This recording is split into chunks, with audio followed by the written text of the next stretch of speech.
Trouver de l'or, c'est bien, mais trouver des terres rares, c'est mieux. Quoi? Vous ne connaissez pas les métaux appelés terres rares? Pourtant, vous en avez déjà sûrement dans vos poches. Et oui, sans terres rares, pas de téléphone intelligent.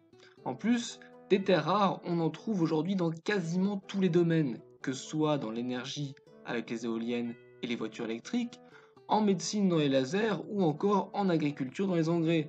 Bref, parler de rareté pour ces métaux, c'est un petit peu exagéré.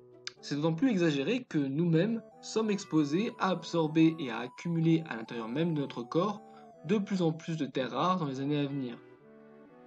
Imaginez que ce soit à travers les mines de terres rares, les industries les utilisant ainsi que nos propres déchets sur nos hôpitaux, ou bien encore que ce soit à travers les terres agricoles où ils sont épandus.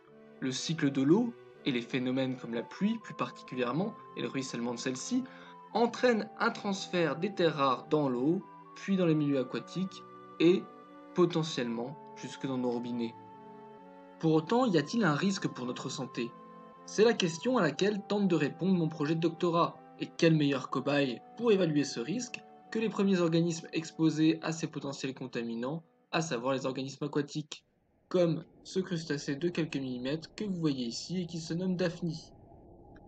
Ainsi, en laboratoire, j'ai pu exposer les daphnies aux terres rares de leur naissance à leur stade adulte et évaluer pour quelle dose de ces métaux leur espérance de vie était affectée, pour quelle dose leur croissance était affectée, et enfin, à partir de quelle dose aucun effet n'était observé.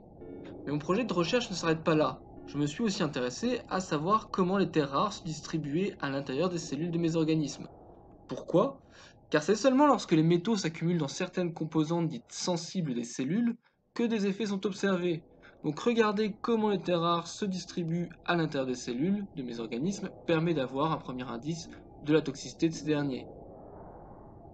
D'après mes résultats, les terres rares sont-ils toxiques?